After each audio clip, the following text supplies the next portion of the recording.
Berikutnya adalah tren yang berkaitan dengan kegagalan Business Intelligence dan Enterprise Data Warehouse. Menurut asesmen terhadap data warehouse, menunjukkan angka kegagalan dari data warehouse mencapai 50%. 70% hingga 80% proyek Business Intelligence juga mengalami kegagalan. Kegagalan ini disebabkan oleh beberapa faktor, yaitu project cover budget, jadwal yang tidak terpenuhi, fungsi dan kapabilitas tidak diimplementasikan, user yang merasa tidak puas, kinerja yang tidak dapat diterima, availabilitas yang buruk, tidak dapat diperbesar, kualitas data atau laporan yang buruk, terlalu membingungkan bagi user, biaya proyek yang tidak di-justified, dan manajemen yang tidak merasakan manfaatnya. Berikut ini adalah hambatan-hambatan yang dialami oleh perusahaan dalam proses adopsi Business Intelligence, yaitu masalah kualitas data, kemudahan penggunaan software yang kompleks, tantangan scaling teknologi, masalah integritas dan platform existing, dan lain-lain, di mana yang paling menghambat adalah masalah kualitas data yang mengalami penurunan dari tahun sebelumnya, yaitu dari 55% menjadi 46% pada tahun 2012.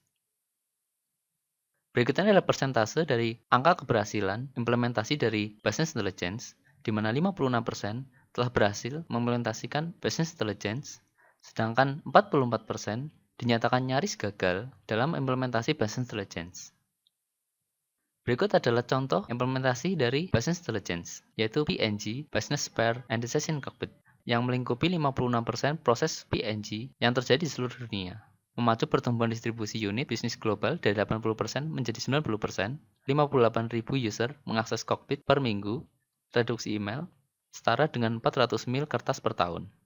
Kunci kesuksesan ini yaitu memperbanyak business analytic expertise, yaitu menjadi 38.000, fokus pada rangkaian model analisis bisnis yang mampu menjawab what, why, and how pada kondisi bisnis. Berikut ini adalah contoh assessment yang kasusnya di Indonesia. Berikut ini adalah lanjutan dari contoh assessment di Indonesia.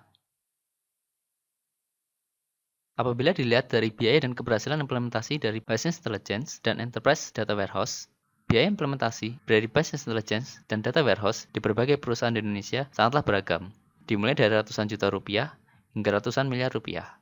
Namun, perlu diingat bahwa biaya implementasi yang lebih mahal tidak menjamin implementasinya akan lebih sukses. Berikut ini adalah masalah-masalah utama yang terjadi pada tahun 2012 yang berkaitan dengan Business Intelligence dan Enterprise Data Warehouse, yaitu bagaimana agar implementasi dari Business Intelligence dan Enterprise Data Warehouse berhasil dengan baik. Apakah lebih baik menggunakan Big Bang Approach atau pendekatan rumah tumbuh? Bagaimana menyiapkan kualitas data, informasi, beserta proses berkelanjutan untuk menjamin kualitas input data pada Business Intelligence dan Enterprise Data Warehouse? Bagaimana menyiapkan SDM yang akan mengelola dan menggunakan Business Intelligence dan Enterprise Data Warehouse, serta organisasi yang akan mengelolanya? Bagaimana memilih teknologi dari Business Intelligence dan Enterprise Data Warehouse yang tepat? Dan bagaimana memperoleh harga yang pantas? Berikutnya adalah rangkuman dari materi sesi pertama, di mana Business Performance Management terbagi menjadi dua, yaitu Executive Dashboard dan Business Intelligence and Data Integration, di mana Executive Dashboard adalah surface-nya, sedangkan Business Intelligence dan Data Integration adalah proses belakangnya. Berikut ini adalah materi-materi yang akan dibahas pada sesi selanjutnya.